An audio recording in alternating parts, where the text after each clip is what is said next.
दोस्तों, जैसे कि आप लोग ये अच्छी तरह से जानते हैं कि मैं यहाँ का एक खुश नसीब जमींदार हूँ। दोस्तों, दुनिया में मैं दो भाई था। मेरा एक छोटा भाई था और मेरे भाई की पत्नी, भतीजा और मेरी पत्नी, ये सब लोग मिल करके जूनागढ़ के मेले में गए थे। लेकिन वहां से वापस आते समय रास्ते में एक्सीडेंट हो गया और उस एक्सीडेंट में मेरे भाई और भाई की पत्नी की मौत हो गई। उस समय मेरा भतीजा मात्र 3 साल का था, लेकिन ईश्वर की कृपा थी कि जो बच गया। लेकिन उसी एक्सीडेंट में पता नहीं कैसे क्या हुआ, मेरे पत्नी की दोनों आंखों की रोशनी चली गई। मैंने बहुत इलाज करवाया, लेकिन लास्ट में हार गया। इसकी आंखों में रोशनी नहीं ला सकता। लेकिन मेरी पत्नी अंधी होकर के भी मेरे भतीजे की परवरिश किया और वही मेरा भतीजा इस समय बीए कर रहा है। दोस्तों, मेरे पास भी एक बेटा है जिसका नाम समर है। मेरा बहुत बड़ा परिवार है, बहू है और 200 बीघे जमीन भी आलीशान ये हवेली है। किसी चीज की कमी नहीं है, ऊपर वाले ने सब कुछ दे रखा है। लेकिन ये सब होते हुए भी जब मैं अपनी पत्नी के पास बैठता हूं और इसके हालात पे नजर डालता हूं तो मेरे आंखों में आंसू आ जाते हैं कि काश इस उम्र में इसकी आंखों में जरा सा भी रोशनी होती तो कुछ काम अपने हाथों से कर लिया करती, दूसरों का सहारा नहीं लेना पड़ता। बस यही सोच सोच करके कभी कभी रो देता हूँ। बेटे जी दादाजी, जरा समर सिंह को बुला करके ले आओ। ठीक है दादाजी।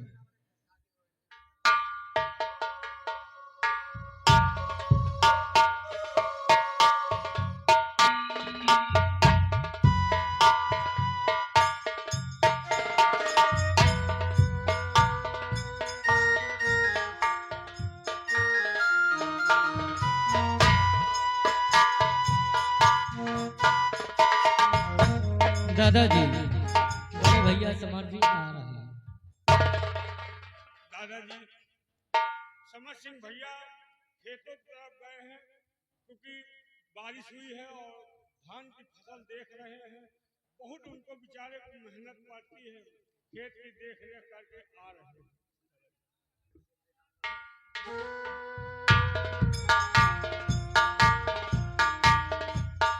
ये होते हमारे बच्चों के संस्कार। मेरा बेटा समर सिंह इतने बड़े जमींदार का बेटा है, फिर भी वो मजदूरों को लेकर के खेतों में काम करवाता और खुद भी परेशान रहता है। खाने पीने का भी फिक्र नहीं करता है। ऐसे औलाद को पाकर के मेरा जीवन ही धन्य हो गया। हाँ दादाजी, वो मजदूर के साथ दिन रात लगे रहते हैं और कल बारिश काफी हुई है। हाँ। इसी वजह से उन्होंने सोचा कि हम जो पूरब की तरफ खेत है उसको पूरा कंप्लीट कर दें, इसीलिए आ रहे हैं। चलो ठीक है।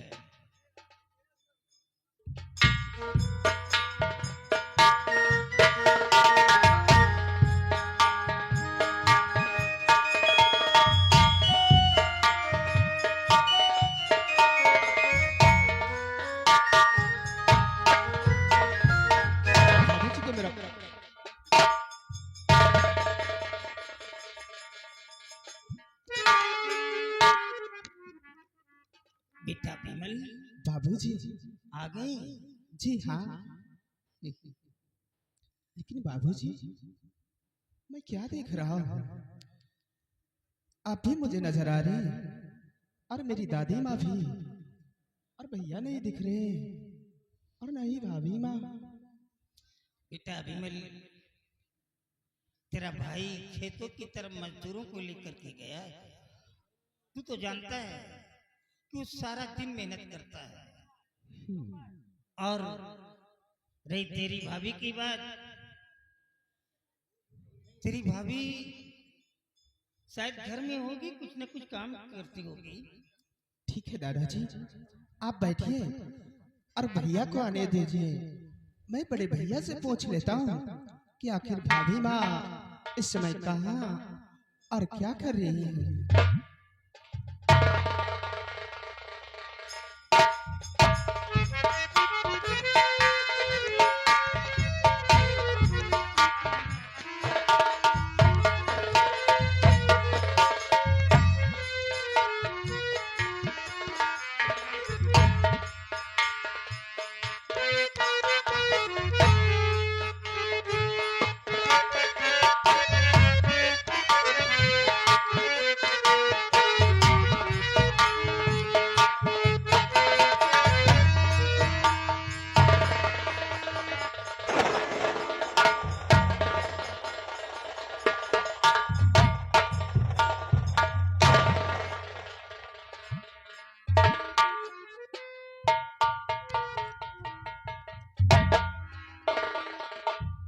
देखा, अब ये भी तू अपने भाई की बात कर रहा था ना? जी पिताजी। तेरा भाई आ गया। अरे पिताजी, हमेशा मैं अपने भाई को याद ही करता रहता हूँ और मैं ये भी सोचता रहता हूँ कि मेरा भाई पढ़ लिख कर एक दिन आपका नाम रोशन करेगा और माँ का भी और मेरा भी नाम रोशन होगा। इसे इतना पढ़ाऊंगा। तू बिल्कुल सही कह रहा है। ये तेरी बात कर रहा था कि सब लोग दिखाई देते, ना तो भाभी दिखाई देती है और ना मेरा भाई दिखाई देता। क्यों भाई? मैंने कहा कि तेरा भाई खेतों की तरफ गया है। भाई ये बताओ, तुम्हें तो अच्छी तरीके से मालूम है कि मैं हमेशा खेतों की तरफ रहता हूँ और खेतों की तरफ किसानों पर ध्यान रखता हूँ और खेतों में हमेशा मैं बिजी रहता हूँ। खैर मेरी बात तो छोड़, अपनी बात बता, तेरी पढ़ाई कैसी है? भैया आपके आशीर्वाद से और बाबूजी के आशीर्वाद से मेरी पढ़ाई इस वक्त बहुत अच्छी चलती है भैया। वाह भाई वाह, ये तुम्हारी वाणी सुन करके मैं खुशियों से फूला नहीं समा रहा हूँ। हमें पूर्ण विश्वास है मेरे भाई, आज नहीं कल हमारा नाम अवश्य तो रोशन करेगा। मैं यही सोचता हूँ कि एक दिन पढ़ाई लिखाई करके आपका व बाबूजी का नाम जरूर रोशन करूंगा भैया। हमें आपसे ही उम्मीद है भाई।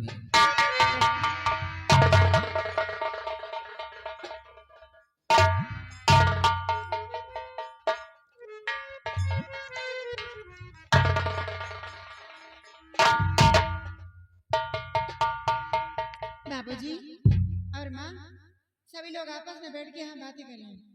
मैं भोजन बना के इंतजार कर रही हूँ। चलो सब लोग भोजन कर लो। ये मेरी बहू है, लेकिन मैं इसे बहू नहीं कहता हूँ। ये मेरे घर की लक्ष्मी है। जब से मेरी बहू ने मेरे घर में कदम को रखा है, मेरे घर को स्वर्ग बना दिया है। सारा दिन काम करती है, सबकी खिदमत करती है, लेकिन इसके लबों पे कभी भी कोई भी शिकायत नहीं होती है। ऐसी बिटिया को पाकर के तो मेरा जीवन ही धन हो गया। चलो बेटा, आज सब लोग एक साथ बैठ करके भोजन करते हैं, क्योंकि आज मेरे को खैरागढ़ जाना है। स्वामी जी, आप ये क्या करेंगे? आप खैरागढ़ जाएंगे? हाँ, खैरागढ़ में मेरा एक दोस्त रहता है। ये बहुत पहले जमाने की बात है। हम दोनों दोस्त कॉलेज में पढ़ते थे। वो मेरा क्लासमेट है। वो इस समय बहुत ज्यादा बीमार है, शायद मुझसे मिलने के लिए बेताब है, इसीलिए बुलाया है। स्वामी जी, आप मुझे छोड़कर कहीं मत जाइए। आप कहीं भी चले जाते हैं तो मुझे कुछ अच्छा नहीं लगता। तो एक काम करो, अपने धोती के पल्लू में मेरे को बांध करके रख लो, कहीं ऐसा ना हो कि हमेशा हमेशा के लिए जुदा हो जाऊं। स्वामी जी, आप कैसी ऐसी बातें करते हैं? बेटा बीमार, देख तेरे पापा कैसी ऐसी बातें करते हैं बेटा। अरे दादी माँ, आप क्यों घबरा रही हैं? दादाजी अपने दोस्त से मिलने जा रहे हैं, कोई परदेश थोड़ी नहीं जा रहे हैं। और ज्यादा से ज्यादा वहाँ पर 1 या 2 दिन रुकेंगे, फिर वापस आ जाएंगे।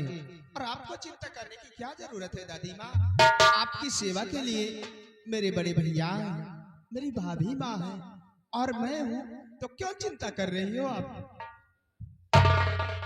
बेटा विमल, बाबूजी, तू अपनी माँ को नहीं जानता है। ये जब से हमारे घर में आई, जब तक मेरे को खाना नहीं खिला दिया, इसने पानी तक नहीं पिया है। और जब तक मेरी थाली का झूठा भोजन नहीं खाया, कभी इसने कुछ भी नहीं खाया है।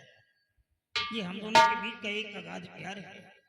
और हाँ, हमारे गांव के लोग जब कोई मेरे को बुढ़ऊ कहता है, नहीं बुढ़ऊ, हाँ, तो मेरे को गुस्सा आता है। क्यों? मालूम है क्या कहता हूँ? खबरदार, कोई मेरे को बुढ़ऊ मत कहना। मैं बुढ़ा हो ही नहीं सकता हूँ। अरे मैं तो बिल्कुल यंगेस्ट हूँ, नौजवान हूँ। मैं बुढ़ा कैसे हो सकता हूँ जबकि मेरी भुजाओं पे 2-2 हाथियों की ताकत है? तो मैं बुढ़ा कैसे हो सकता हूँ?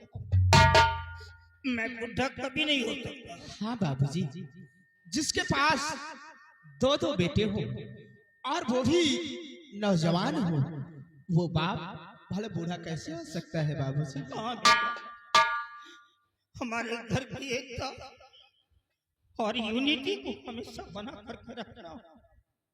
जब तक मैं जिंदा रहूंगा, इस घर के अंदर कभी 2 चूल्हे नहीं जलेंगे, इस घर का कभी बंटवारा नहीं होगा।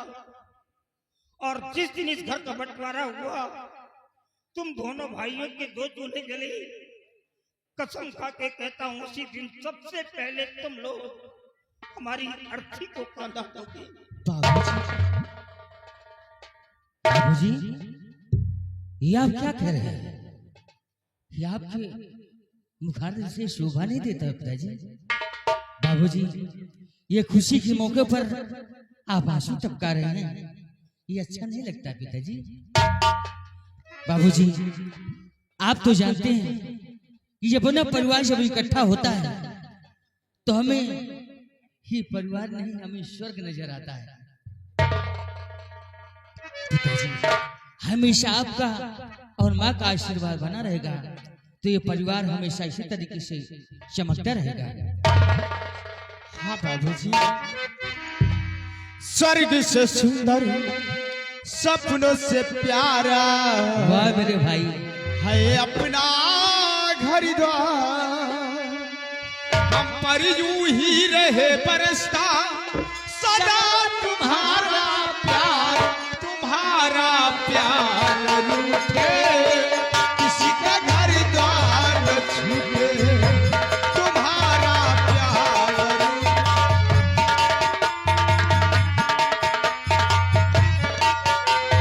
स्वर्ग से सुंदर, सपनों से प्यारा है ना घर द्वार। हम पर रहे बरसता यूं ही सदा तुम्हारा प्यार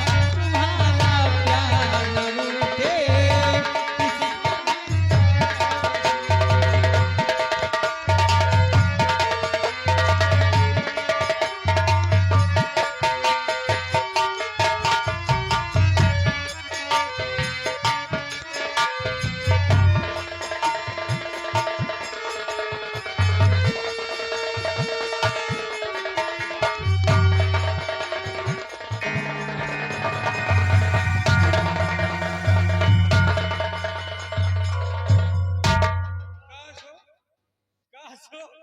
दोनों भाई एक मजूते हो चुप हराम खोर कहेगा। पहुंचा पैंती तो शुरू है।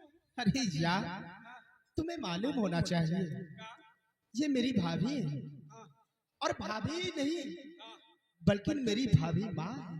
तुहार भाभी माँ है, हमार भाभी मौसी है। अरे यार, माँ और मौसी में कोई फर्क नहीं होता, काहे? क्योंकि मौसी में पहले शब्द माँ का आता है और माँ में भी पहला शब्द माँ का आता है। इसलिए माँ और मौसी में कोई फर्क नहीं होता है। नहीं होता है। हाँ, और तुम्हें मालूम होना चाहिए, हाँ, जब से मेरी भाभी माँ इस घर में आ गई है, समझो एक लक्ष्मी का वास हो गया है। हाँ भाई, कौनो दिन लक्ष्मी जी का हमारे घर ले चलो यार। किसने? हमारे 2 बीघा खेते में मूसल फुलान है यार, गोलवा धरा दियो शायद बलगरे हो जाए। ओह, इसका मतलब कि मैं अपनी प्यारी भाभी माँ को ले जाकर के खेतों में घुमाऊं। देखो, मैं खेती बाड़ी की तो बात नहीं कर सकता, लेकिन हाँ इतना कहूंगा कि जब कभी मैं तुम्हारे घर की तरफ आऊंगा तो अपने भाभी माँ के पैर आपके घर में जरूर रखवा दूंगा। घरे में धरा दियो, मैं घर में धन भरा आई पड़ी। मार बाबूजी सब लोग वो ज्यादा मस्करी करने लग जाते हैं। आने की मेरी देवरानी तुम्हारी सारी मस्ती उतर जाए। हाँ, डबल डोज पड़ी, आँखी नहीं करिए। कैसे? कहाँ कहाँ ध्यान दे, एम्मा दे हो ओमा। ऐसा करो, हाँ, चल करके भोजन कर लो, क्योंकि तुम्हारे भैया भोजन में बैठे होंगे, बात में नाराज हो जाएंगे। क्या बनाए हो? क्या खाओगे? हम तो भाई खा बिरयानी। ओए, ये बिरयानी क्या है? बिरयानी नहीं जानते? कैसे बनती है? अरे बिरयानी ना खाओ समझो कुछ ना खाओ। आलू, टमाटर, चावल, हल्दी, धनिया, मुर्गी के पंजा मिला के बनाए जाओ, बन जाए बिरयानी। हरामखोर कहीं का, मुर्गी के पंजा। राम राम, ये क्या क्या खाते हैं? भाभी माँ, आज के बाद इनको थाली में भोजन नहीं देना। और कहाँ हम कर देते हैं? क्या? थाली में भोजन? तो ऐसे बोलो ना। हाँ, आज के बाद हम बनाओ बबूर के दोनवा। हाँ ठीक है, कुछ भी बनाओ, लेकिन थाली में भोजन तुमको नहीं मिलेगा तो नहीं मिलेगा। अहे, हम तो पंजे खा दिए तो अखना पखना सब चबा। हम खाना पकाना खाए थे, हमारा भाई अचौनी पचौनी सब। ये कितने निखिद्री है भाभी। देखो कोई निखिद्री तो इतने हैं कि अगर गढ़ही में गुलुक जाए तो हम कूद जाएंगे।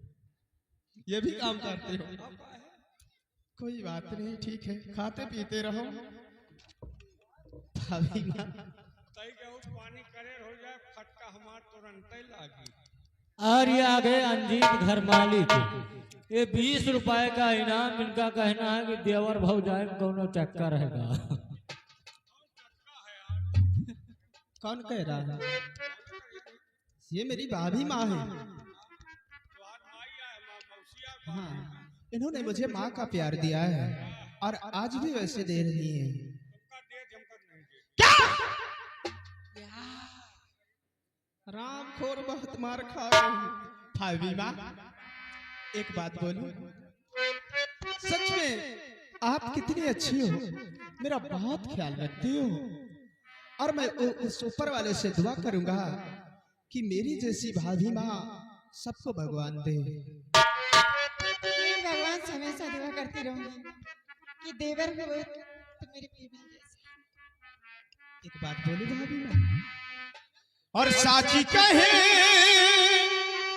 तोरे आवल से हमरो,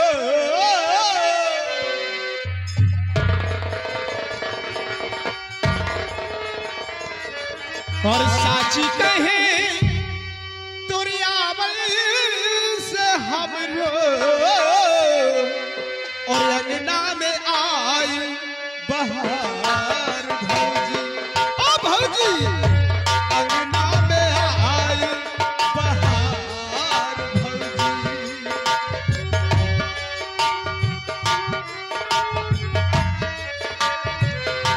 साची कहे तोरे आवल से हमरो, साची कहे तोरे आवल से हमरो, अंगना में आई बहार भौजी।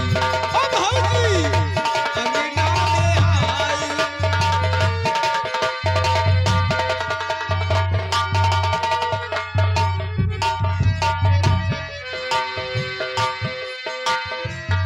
ममता की मूरत, लक्ष्मी की सूरत,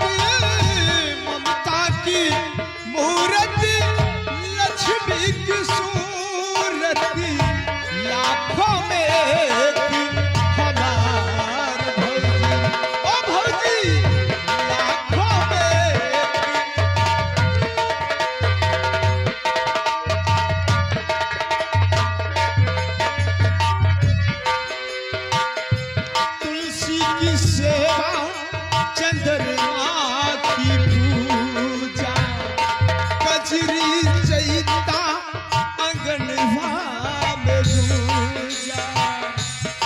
हेलो तुलसी की सेवा चंद्रमा की पूजा कजरी चैता अंगनवा